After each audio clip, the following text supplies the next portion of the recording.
चोर महिलेवर जबरदस्ती करायला गेला, महिलेने लढवली वेगळी शक्कल, मला एड्स आहे. क्षणात घडलेल्या या घटनेमागचं सत्य इतकं थरारक आहे की शेवटपर्यंत ऐकल्याशिवाय तुम्हालाही विश्वास बसणार नाही.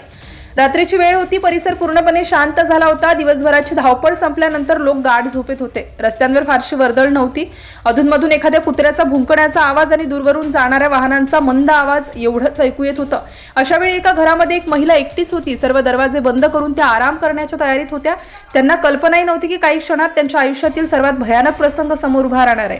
त्या घराच्या बाहेर बराच वेळ कोणीतरी दबा धरून बसल्याचं नंतर समोर आलं. आजूबाजूला कोणी नाही याची खात्री करून त्या व्यक्तीने संधी साधली. अंधाराचा फायदा घेत तो सावकाश घराजवळ पोहोचला. आवाज होणार नाही याची पूर्ण खबरदारी त्याने घेतली. घरात प्रवेश करण्याचा प्रयत्न सुरू केला आणि काही क्षणातच तो घराच्या आत पोहोचला आणि कोणालाही याची चाहूल लागली नाही.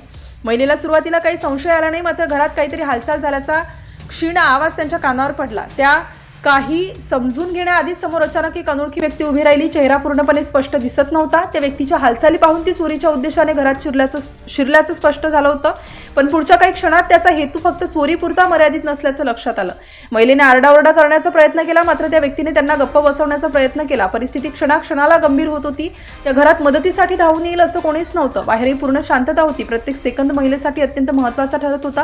चुकीचं एक पाऊल आयुष्यभराची शिक्षा ठरू शकत होतं. त्या क्षणी त्या महिलेच्या मनात अनेक विचार आले असतील.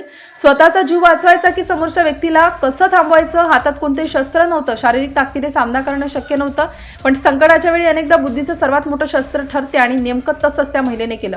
समोरचा व्यक्ती आणखी आक्रमक होत होता. त्याच्या वागण्यातून तो काहीतरी गंभीर गैरकृत्य करण्याच्या तयारीत असल्याचं स्पष्ट जाणवत होतं. महिला मात्र बाहेरून घाबरलेल्या दिसत असल्या तरी त्यांच्या डोक्यात वेगाने विचार सुरू होते. त्यांना माहिती होतं की समोरच्याच्या मनात भीती निर्माण झाली तरच त्यातून त्यांची सुटका होऊ शकते.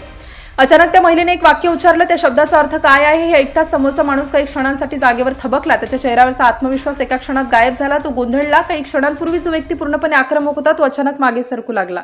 महिला पुन्हा तेच सांगत राहिल्या. त्यांनी इतक्या ठामपणे आणि आत्मविश्वासाने ते शब्द उच्चारले की समोरच्या व्यक्तीला ते खरंच वाटू लागले. त्याच्या मनात संसर्गाची भीती निर्माण झाली. काही क्षणांपूर्वी जो हल्लेखोर पुढे येत होता आता तो स्वतःच मागे हटत होता.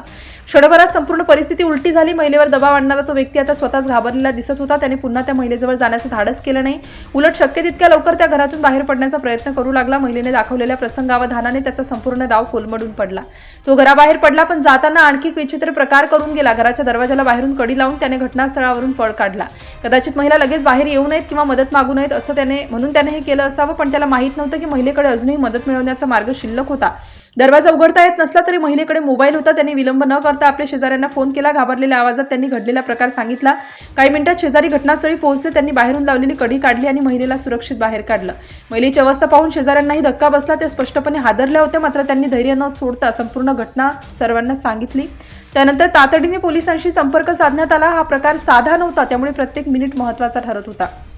पोलिसांनी घटनास्थळी पोहोचून तपास सुरू केला. घराची पाहणी करण्यात आली. आजूबाजूच्या परिसरातील माहिती गोळा करण्यात आली. कोणत्या मार्गाने तो व्यक्ती आला, कसा पळून गेला, त्याने काही पुरावे मागे ठेवले आहेत का याचा तपास सुरू झाला. परिसरातील सीसीटीव्ही फुटेजही तपासण्यात येऊ लागलं.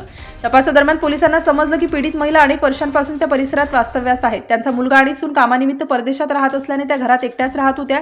ही बाब हल्लेखोराला आधीपासून माहीत होती का याचाही तपास सुरू करण्यात आला. दरम्यान या घटनेची माहिती परिसरात वाऱ्यासारखी पसरली. प्रत्येक जण एकाच गोष्टीची चर्चा करत होता. एवढ्या मोठ्या संकटातही त्या महिलेने दाखवलेलं धैर्य अनेकांना आश्चर्यचकित करणारं होतं. कारण अशा वेळी अनेक जण पूर्णपणे घाबरून जातात, पण त्यांनी स्वतःची बुद्धी शांत ठेवली. आता तुम्हालाही प्रश्न पडला असेल की त्या महिलेने नेमकं असं काय सांगितलं होतं? कोणते असे शब्द होते ज्यामुळे समोरचा हल्लेखोर एका क्षणात घाबरून पळून गेला? खरंच त्यामागे काही सत्य होतं की ती फक्त वेळ मारून नेण्यासाठी वापरलेली युक्ती होती? प्रत्यक्षात त्या महिलेने हल्लेखोराला ठाम आवाजात सांगितलं, मला एड्स आहे, मी एड्सची रुग्ण आहे. हे शब्द ऐकताच संसर्गाच्या भीतीने तो तरुण चोर पूर्णपणे घाबरला.